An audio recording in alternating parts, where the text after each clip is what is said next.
नमस्कार, स्वागत है आपका ओमान न्यूज हिंदी में एक बार फिर से। सल्तनत में सुप्रीम कमेटी ने दैनिक मामलों में वृद्धि के चलते अपनी बैठक आयोजित की और इस बैठक के ऊपर ओमान में रहने वाले सभी प्रवासी और निवासियों की निगाहें थी। देखिए, इस बैठक में सभी लोग सोच रहे थे कि सुप्रीम कमेटी कोई ना कोई ऐसा डिसीजन लेगी, जैसे कि लॉकडाउन, कर्फ्यू या फिर सीमाओं को बंद करने से संबंधित, क्योंकि हॉस्पिटल में केस लगातार जो एडमिट होने वाले रोगी हैं वो उनकी संख्या बढ़ रही है। दैनिक मामले 1800 प्रतिदिन के करीब आ रहे हैं। तीसरी लहर सल्तनत में आ चुकी है। लेकिन राहत की बात यह रही कि सुप्रीम कमेटी ने सबको चौंकाते हुए किसी भी प्रकार का जो प्रतिबंध है वो नहीं लगाया है, ना ही किसी कर्फ्यू का अनाउंसमेंट हुआ है। यानी कि सुप्रीम कमेटी ने स्पष्ट रूप से कहा है कि जो भी सार्वजनिक कार्यालय हैं, जो भी गवर्नमेंट के ऑफिसेज हैं, वहां पे जो कर्मचारी हैं उनकी संख्या को हम 50% कर रहे हैं। यानी कि 50% लोग ही ऑफिसेज में जाकर के काम करेंगे, बाकी 50% वर्क फ्रॉम होम के तहत अपनी सेवाएं देंगे। इसके अलावा जो सामूहिक सभाएं हैं, जो सम्मेलन है, उसको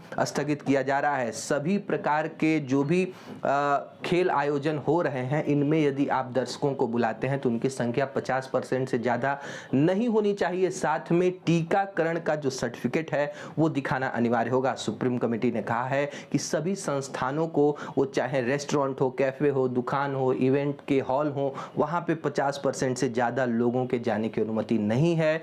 जो मास्क से संबंधित जो नियम है, जो सोशल डिस्टेंसिंग से संबंधित जो नियम है, उसको फॉलो करना बहुत ही आवश्यक है। और जुम्मे की नमाज, शुक्रवार की नमाज के ऊपर प्रतिबंध लग चुका है। अब ओमान में शुक्रवार की नमाज नहीं अदा की जाएगी, लेकिन जो दैनिक नमाज है, दिन में 5 बार जो नमाज अदा की जाती है, इसको फिर से शुरू करने की घोषणा सुप्रीम कमेटी ने की है। लेकिन मस्जिद के कैपेसिटी से 50% ही लोग एक साथ नमाज के लिए जा सकते हैं।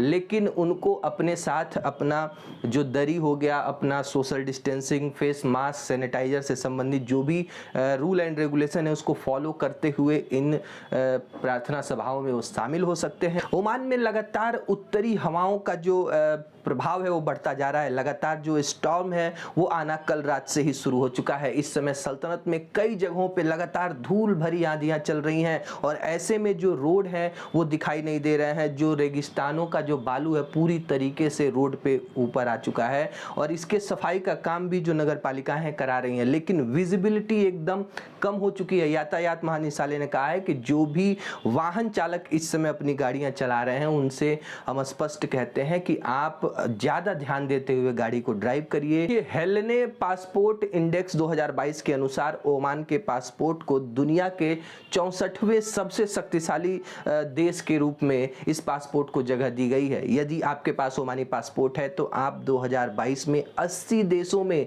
वीजा ऑन अराइवल या फिर बिना वीजा के ट्रेवल कर सकते हैं। जीसीसी देशों की बात करें तो संयुक्त अरब अमीरात का पासपोर्ट विश्व के सबसे मजबूत पासपोर्ट के स्थान पर 15वां स्थान इनको दिया गया है। यदि आपके पास यूएई का पासपोर्ट है तो आप 175 देशों में बिना वीजा के या फिर वीजा ऑन अराइवल के साथ आप ट्रेवल कर सकते हैं। ओमान में जिस तरह से आंधी लगातार चल रही है, जो स्टॉर्म आया हुआ है, उससे बहुत सारे वाहन हैं वो रेत में फंस चुके हैं। जी हाँ, एक व्यक्ति जिनका वाहन माहौद के विलायत में मुरीर के वादी में फंस गया था, रेत के टीले में इनकी गाड़ी फंस गई थी और इन्होंने मदद मांगी और रॉयल ओमान पुलिस की जो टीमें हैं, जो बचाव दल है, इनको वहां से स्थानांतरित कर दिया है सिटी सेंटर में और इन सभी लोगों का जो स्वास्थ्य है वो अच्छा है। इनके वाहन को वहां से निकाला जा रहा है।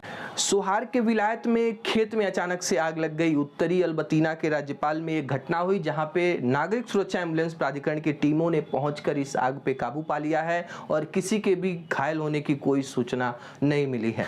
भारत के केंद्रीय स्वास्थ्य मंत्रालय ने कहा है कि भारत में पिछले 24 घंटे के अंदर 3,37,704 नए केस दर्ज किए हैं। 488 लोगों की मृत्यु पिछले 24 घंटे के दौरान हुई है और इस समय भारत का जो एक्टिव जो केस लोड है वो बढ़कर 21,13,365 हो गया है।